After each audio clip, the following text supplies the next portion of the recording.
अच्छा, हम ना पहले एमस्ट्रॉन्ग का कोड देख लेते हैं, क्योंकि यही दो मेजर कोड थे, एक एमस्ट्रॉन्ग और दूसरा क्या नाम था उसका, पैरेंट्रॉम। पेनेट्रॉम, जो भी है।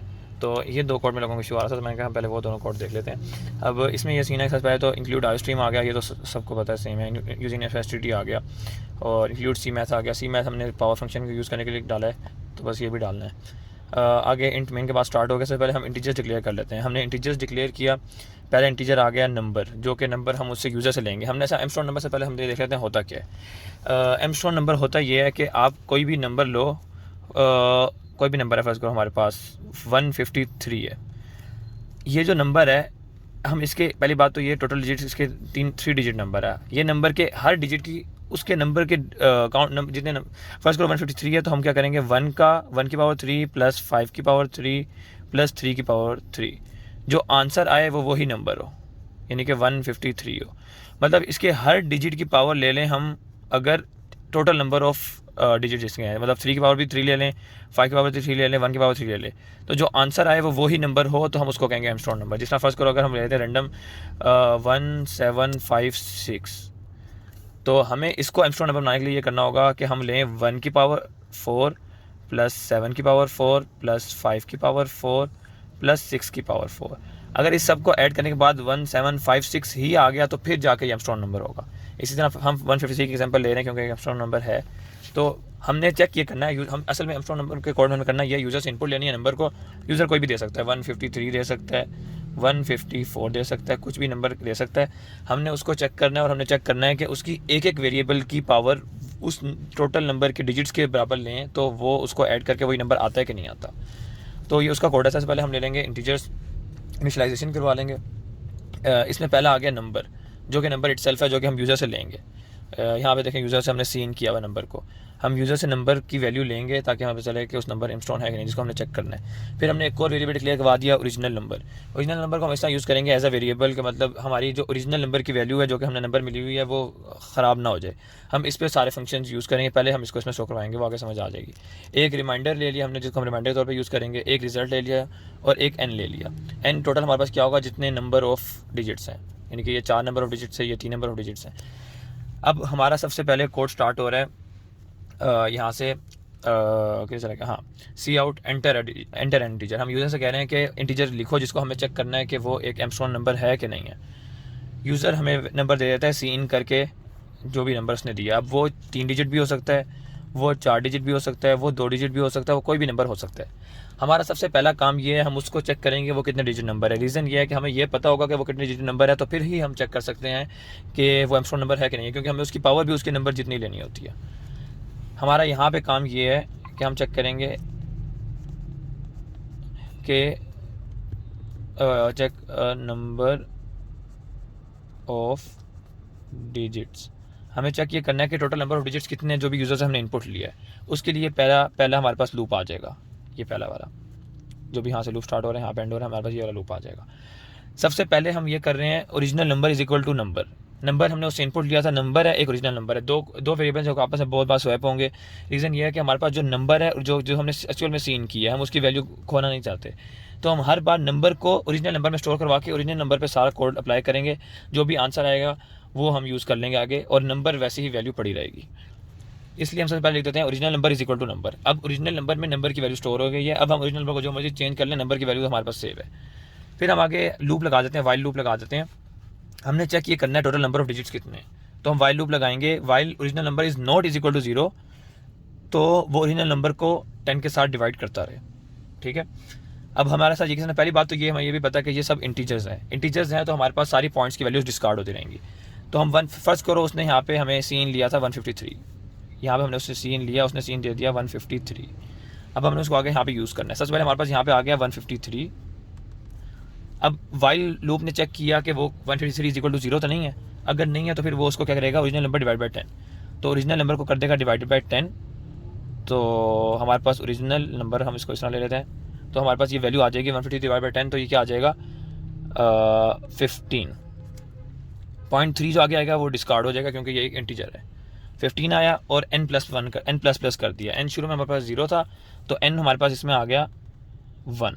एक बार लूप चल गया। ये n जो है असल में लूप का काउंट रख रहा है। और लूप का काउंट इसलिए रख रहा है जितने बार लूप चलेगा उतना ही टोटल नंबर ऑफ डिजिट्स होंगे, क्योंकि हर बार एक एक डिजिट कम होता रहेगा। डिवाइडेड बाय 10 हम इसलिए कर रहे हैं ताकि हर बार एक एक डिजिट कम होता रहे, और जब 0 आ जाएगा इसका मतलब डिजिट्स खत्म हो गए हैं, तो फिर वो हमारे पास नंबर ऑफ काउंट ही टोटल नंबर ऑफ डिजिट्स होगा। अगली बार दोबारा ओरिजिनल नंबर को ही हम लेंगे और दोबारा हम चेक करेंगे। अभी हमारे पास n की वैल्यू कितनी आ गई है, 15 आ चुकी हुई है, तो दोबारा वो चेक करेगा ओरिजिनल नंबर जो है वो 0 के इक्वल तो नहीं आया, तो वो दोबारा 15 डिवाइड बाई 10 कर देगा। 15 डिवाइड बाई 10 किया तो हमारे पास आ जाएगा 1, और हमारे पास n की वैल्यू अपडेट होकर हो जाएगी 2, क्योंकि n++1 n++ तो ये इंक्रीमेंट हो गया। फिर दोबारा वो चेक करेगा ओरिजिनल नंबर इक्वल टू 0 नहीं हुआ, तो वो दोबारा इसको डिवाइड बाई 10 करेगा। 1 डिवाइड बाई 10 का आंसर जाके हमारे पास 0 आएगा। रीज़न क्या है, ये इंटीजर है और इंटीजर्स को वैसे ही प्रोसेस करता है, पॉइंट्स में वैल्यू खत्म कर देता है। असल में चाहे 0.1 आ रहा है तो वो 0.1 को डिस्कार्ड करके 0 लिख देगा खाली, और इस बार दोबारा लूप चले उसका हमारे पास यहाँ पे n की वैल्यू 3 आ जाएगी। अब हमारे पास n की वैल्यू 3 आ गई है, तो इसका मतलब पता चल गया कि टोटल नंबर ऑफ डिजिट्स 3 हैं। सेम वे में 4 के लिए होगा, सेम वे में 5, जो मर्जी नंबर ऑफ डिजिट्स होंगे वो ये चेक कर लेगा, जितनी बार कोड रन करेगा उतने नंबर ऑफ डिजिट्स होंगे, और हमारे पास यहाँ पे n = 3 आ गया, जो कि टोटल नंबर ऑफ डिजिट्स है। अब हमें यह पता है कि टोटल नंबर ऑफ डिजिट्स 3 है, तो हमने तीनों डिजिट्स को अलग अलग लेके उनकी पावर 3 लेके सारों को सम करके चेक करना है कि वो एंगस्ट्रॉम नंबर है कि नहीं है। उसके लिए हम दोबारा एक और कंडीशन लगाएंगे, लूप लगाएंगे, जिसमें हम चेक करेंगे, चेक इफ़ a का क्यूब प्लस बैटरी बैटरी, चलो कोई नहीं। फिर हमें चेक करना है a का क्यूब प्लस b का क्यूब प्लस c का cube is equal to total number है कि नहीं है। यहाँ बैटरी चला दो, ज़रा नेट चला दो। हाँ चलो, हमने चेक कर ये करना है कि a का क्यूब प्लस b का क्यूब प्लस c का cube is equal to total number है कि नहीं है, तो हम उसके लिए ये सारा कंडीशन लगा रहे हैं। इसमें दोबारा हम नंबर के अंदर स्टोर करवाएंगे ओरिजिनल नंबर, क्योंकि यहाँ पे एंड पे ओरिजिनल नंबर की वैल्यू 0 रह गई थी, और हम नहीं चाहते कि ओरिजिनल वैल्यू यूज़ हो जाए, ओरिजिनल नंबर यूज़ हो जाए, तो हम दोबारा नंबर को, जो कि नंबर ओरिजिनल क्या था 153, दोबारा स्टोर करवा देंगे ओरिजिनल नंबर के अंदर, तो ओरिजिनल नंबर दोबारा क्या हो गया 153। अब हम इस नंबर से चेक करेंगे कि हम इन सारों के एक एक डिजिट्स का क्यूब लें और उन सारों को ऐड करें, तो क्या आंसर टोटल 153 आता है कि नहीं आता। उसके लिए सबसे पहले हम चेक करेंगे, ओरिजिनल लूप के अंदर घुसा, उसने चेक किया original number is not equal to 0 है, मतलब ओरिजिनल नंबर जो है वो 0 के इक्वल नहीं है, तो वो लूप एक बार चलाएगा। अब उसने लूप चलाया तो अब हमारे पास रिमाइंडर यूज़ होगा, remainder is equal to original number modulus 10।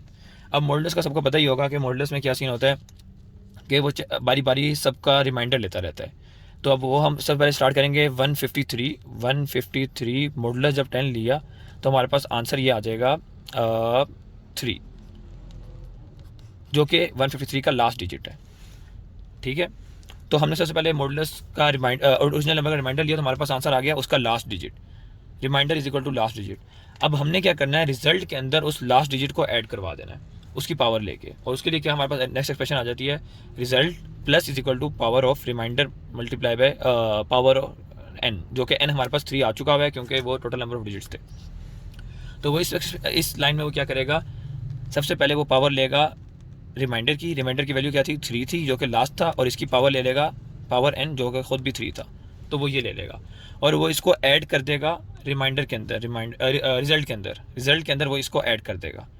फिर दोबारा ओरिजिनल नंबर, अब हमारे पास ओरिजिनल नंबर की वैल्यू क्या थी, हमारे पास एंड पे थी, ओरिजिनल नंबर की हमारी वैल्यू एंड पे बची थी 3, तो ओरिजिनल नंबर को ले लेगा वो डिवाइडेड बाय 10 करेगा, तो हमारे पास दोबारा ओरिजिनल नंबर कैसे चला गया, ओरिजिनल नंबर ये 153 था ना। हाँ, ओरिजिनल नंबर हमारे पास था 153, ओरिजिनल नंबर हमारे पास 153, तो 153 को वो करेगा डिवाइडेड बाय 10, तो हमारे पास डिवाइड बाय 10 करने के बाद हमारे पास आंसर आ जाएगी 15, जो कि ऊपर भी हुआ था सेम वे में, क्योंकि 0.3 डिस्कार्ड हो गया।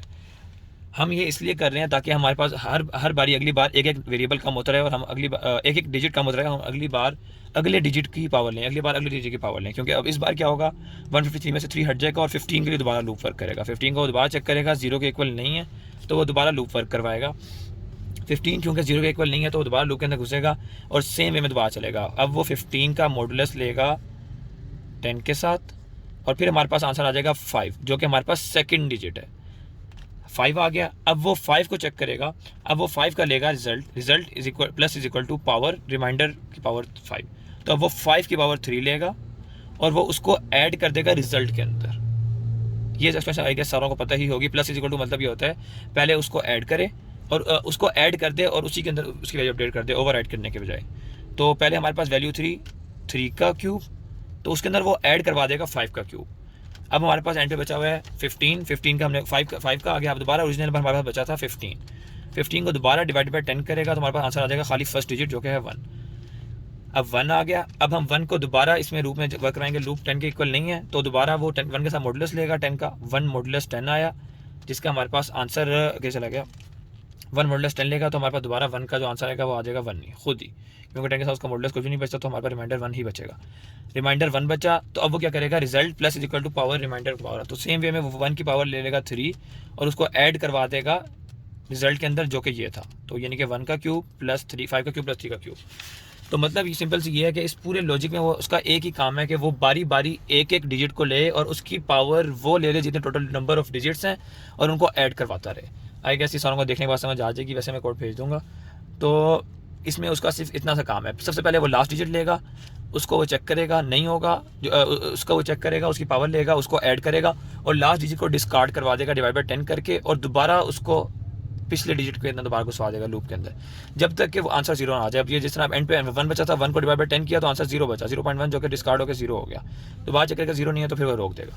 तो हमारे पास टोटल क्या आ गया, रिजल्ट के अंदर क्या वैल्यू आ गई, 1 का क्यूब प्लस 5 का क्यूब प्लस 3 का क्यूब, जो कि हमें चेक करना था। शुरू में हमें कंडीशन क्या चेक करनी थी, ये 1 का क्यूब प्लस 5 का क्यूब प्लस 3 का क्यूब इज इक्वल टू 153 है कि नहीं है। अब हमारे पास सारा कोड खत्म हो चुका है। अब हमें लास्ट में ये चेक करना है कि 1 का क्यूब प्लस 5 का क्यूब प्लस 3 का क्यूब इज इक्वल टू 153 है कि नहीं है। और हमें पता है कि रिजल्ट इज इक्वल टू है 1 का क्यूब प्लस 5 का क्यूब प्लस 3 का क्यूब और नंबर इज इक्वल टू है 153। तो हम इस पर कंडीशन लगा के चेक कर लेंगे। कंडीशन यहाँ पे आ गई, हमने 2 कंडीशन लगाई हैं। If result is equal to number, cout number is an epsilon number, else number is not an epsilon number. क्योंकि अगर रिजल्ट हमारे पास क्या था, 1 का क्यूब प्लस 5 का cube plus 3 is equal to 153, इसका सिंपल सा मतलब ये है। हमने वेरिएबल्स में से लिखा क्योंकि हमें कोई भी वैल्यू के लिए चेक करना है जो कि यूज़र देगा। तो एप्सिलॉन नंबर है, एल्स एप्सिलॉन नंबर नहीं है। सिंपल सा इतना सा कोड था और आगे रिटर्न 0 कर देने। और बाकी एक बार मैं दोबारा हल्का सा रिवाइज कर देता हूँ। सबसे पहले हमारे पास कोड स्टार्ट हुआ, हमने सारा नंबर ले लिए, इनिशियलाइज करवा लिए। हमने इसको 3 मेजर पार्ट्स में डिवाइड कर देते हैं। पहला मेजर पार्ट ये जिसमें हमें चेक करना है कि उस नंबर के टोटल डिजिट्स कितने हैं। जिस तरह इस केस में 3 थे, तो हमने सबसे पहले वाले में चेक करना है टोटल नंबर ऑफ डिजिट्स कितने हैं, क्योंकि हमने उसी की पावर लेनी होती है। तो टोटल नंबर ऑफ डिजिट्स हमारे पास आ गए 3, जो कि हमारे पास n आउटपुट आ गया। दूसरे वाले में हमने क्या करना है, उसको 3 हिस्सों में डिवाइड करके हर हिस्से का बारी बारी वो पावर लेनी है। तो उसको डिवाइड करने का तरीका ये है कि पहले हम उसका रंग सा मॉडुलस लेंगे, हमारे पास लास्ट डिजिट आ जाएगा, लास्ट डिजिट की हम पावर ले लेंगे n के साथ, जो कि हमारे पास डिजिट की पावर आ जाएगी, और फिर हम उसको 10 के साथ डिवाइड करके डिस्कार्ड कर देंगे। उसमें हमारे पास बारी बारी लास्ट नंबर से लेकर पहले नंबर तक सारे आते रहेंगे और हम उनको रिजल्ट में ऐड करवाते रहेंगे। हर लूप में एक एक वैल्यू रिजल्ट में ऐड होती रहेगी और वो वैल्यूज़ 3 बार टोटल लूप चलेगा जितने n के नंबर आए थे। और जिस तरह पहली बारी वो 3 का क्यूब आ गया, दूसरी बारी 5 का क्यूब आ गया, तीसरी बारी 1 का क्यूब आ गया। ये किस तरह आया, आई गेस ये इससे समझ आ गया होगा कोड देख के। बारी बारी इस एक्सप्रेशन का काम ये है कि वो लास्ट डिजिट ले, और इस एक्सप्रेशन का काम ये है उस लास्ट डिजिट को ख़त्म करवा के पिछले 2 डिजिट रहने दे। फिर ये दोबारा उस लास्ट 2 में से लास्ट डिजिट लेता है और फिर ये दोबारा उसको ख़त्म करवा देता है। और ये काम करता है कि उसकी पावर ले लेके उसको रिजल्ट में ऐड करवाता रहता है। तो ये इतना सिंपल सा सीन था। बाकी ये इफ एल्स का तो सिंपल सा है कि अगर रिजल्ट नंबर के बराबर था तो ठीक है, एप्सिलॉन नंबर है नहीं तो नहीं है। ये था।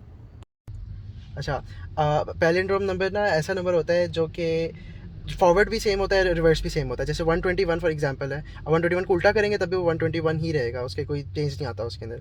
लेकिन 123 है अगर एग्जांपल, ये पैलिंड्रोम नहीं है क्योंकि ये उल्टा 3 to 1 हो जाता है। अब इसको फाइंड करने के लिए हमने ये पूरा कोड लिखा है यहाँ पर। अब इसके अंदर हमें कोई सी मैथ की लाइब्रेरी नहीं चाहिए क्योंकि इसके अंदर कोई इतनी मैथ्स नहीं हुई, हमने बस नंबर को रिवर्स करना है और चेक करना है। अब सबसे पहले हम जो हम लोग वेरिएबल्स लेते हैं, इंटीजर्स हैं सारे। एक नंबर है, एक ओरिजिनल नंबर है, एक रिवर्स नंबर है, एक रिमाइंडर है। हम यूज़र से एक इनपुट लेते हैं नंबर का, वो नंबर जो है हमने उसी नंबर को रिवर्स करके चेक करना है ताकि पता चल जाए कि ये पैलिंड्रोम नंबर है या नहीं है। अब हम एक वेरिएबल जो ओरिजिनल नंबर वाला वेरिएबल है हमारा, हम वो ले लेते हैं जो नंबर है उसकी वैल्यू को स्टोर करने के लिए। अब यहाँ पर नंबर की वैल्यू सेव रहेगी हमारे पास, जो कि ओरिजिनल हमने इनपुट कराई थी यूज़र से। अगर 121 इनपुट लिया हमने यूज़र से तो ये नंबर के अंदर सेव रहेगी हमारे पास। ओरिजिनल नंबर यूज़ करेंगे हम बाकी सारे इधर नीचे कैलकुलेशन के अंदर चेंज करने के लिए। अब ये वाली लूप है ना, ये स्वैप कर रही है नंबर को, ये रिवर्स कर रही है नंबर को। ये वाइल लूप हम इसलिए लगा रहे हैं यहाँ पर ताकि हमें नहीं पता ना कितने डिजिट्स हैं नंबर के अंदर। हम 4 डिजिट्स का भी हो सकता है, 5 डिजिट्स का भी हो सकता है। लाइक 1 to 1 की जगह अगर हम 1 2 2 1 लगा दें तो हम ये इसकी वजह से यहाँ पर हम वाइल लूप लगाएंगे। यहाँ पर फिर ये होगा कि वाइल लूप के अंदर पहले चेक होगा ओरिजिनल नंबर जो है हमारा इज़ नॉट इक्वल टू 0, तब लूप चलेगी।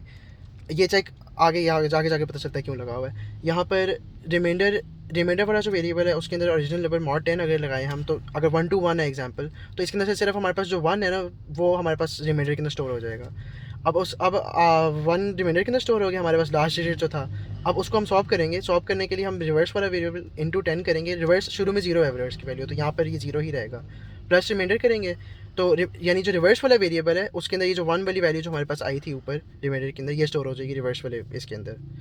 अब ओरिजिनल नंबर डिवाइड बाय 10 करके ओरिजिनल नंबर के अंदर ही स्टोर करा रहा है, ये वाला जो यहाँ पर स्लैश इक्वल से जो है ये ओरिजिनल नंबर के अंदर ही स्टोर कराएगा, ओरिजिनल नंबर डिवाइड बाय 10। अब ओरिजिनल नंबर हमारे पास 121 था, ओरिजिनल नंबर डिवाइड बाय 10 करके 12 आ जाएगा। 12.1 आता है लेकिन ये 0.1 को डिस्कार्ड कर देता है क्योंकि इंटीजर है। अब ओरिजिनल नंबर के अंदर वैल्यू आ गई 12, वापस ऊपर लूप चलेगी। अब क्योंकि अभी भी 12 नॉट इक्वल से 0 है, रिमाइंडर के अंदर हम mod 10 फिर से करेंगे। mod 10 के बाद हमारे पास ये 2 वैल्यू आ गई, ये 2 वैल्यू अब स्टोर होगी रिमाइंडर के अंदर। अब यही वाली 2 वैल्यू जो है ये नीचे जाके इधर मल्टीप्लाई होगी, ऐड होगी रिवर्स इंटू 10 के साथ। रिवर्स अब हमारे पास 1 है, 1 इंटू 10 हो जाएगा और फिर 10 + 2 आ जाएगा हमारे पास, यानी 12 आ गया हमारे पास। अब रिवर्स की वैल्यू अब हो जाएगी 12, रिवर्स की वैल्यू अब आ जाएगी 12 और ओरिजिनल नंबर अब हमारे पास क्या कहते हैं 12 ही रह गया पीछे। अब हम 12 डिवाइड बाय 10 करके उसको ओरिजिनल नंबर के अंदर स्टोर करेंगे, जो जिससे हमारे पास पीछे 1 रह जाएगा सिर्फ। 1.2 होता है लेकिन वही इंटीजर वाली बात आ गई, 1 रहेगा सिर्फ। अब 1 को फिर से लूप के अंदर जाएगा, 1 इज़ नॉट इक्वल टू 0, जिस वजह से वो फिर से लूप चलेगी। अब 1 mod 10 जो है वो हमारे पास 0 आ जाता है, लेकिन ये लूप अभी भी चल रही है, तो 1 की जो वैल्यू है हमारे पास वो इधर रिमाइंडर के अंदर ऐड होगी इधर, और 1 इंटू 1 जो 12 इंटू 10 + 1 आ जाएगा हमारे पास। 1 क्योंकि रिमाइंडर की वैल्यू है हमारे पास, 12 इंटू 10 होगा प्लस 1 आएगा, यहाँ पर हमारे पास फिर 121 फिर से आ जाएगा रिवर्स की वैल्यू के अंदर।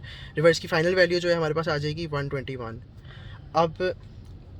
अब फिर से ये लूप चेक होगी। अब क्योंकि हमारे पास फाइनल में यहाँ पर ही इधर ही 1 mod 10 जो है हमारे पास 0 आ जाता है ना, क्योंकि वो 0.1 तो अब इंटीजर है तो वो 0 ही आ जाएगा सिर्फ हमारे पास। अब ओरिजिनल नंबर की हमारे पास वैल्यू 0 होगी, ओरिजिनल नंबर इक्वल टू 0 हो गया, इससे हम लूप से बाहर आ जाएंगे। अब हमारे पास रिवर्स वाले वेरिएबल के अंदर वैल्यू आ गया 121, जो कि रिवर्स है जो हमारा नंबर इनपुट किया था 121 का। यहाँ पर इस कंडीशन के अंदर तो सेम है, अगर हम 1 2 3 लेते हैं तो फिर 3 2 1 होता है इधर रिवर्स के अंदर स्टोर। बाकी हम उसके बाद बस इफ़ देन एल्स का चेक लगाएंगे, जो सबको पहले ही पता होगा प्रॉब्ली। इफ़ का जो चेक है उसके अंदर बस हम नंबर जो हमने इनपुट कराया था यूज़र से उसको चेक कर लेंगे कि वो रिवर्स जो ये वाला है इसके बराबर है या नहीं, और अगर वो उसके बराबर है तो ये आउटपुट कर देगा कि नंबर इज़ अ पैलिंड्रोम। अगर एल्स ये आउटपुट कर देगा number is not a palindrome. बाकी बस यहीं पर हो गया। भाई आपने ये यूट्यूब पर डाल दी।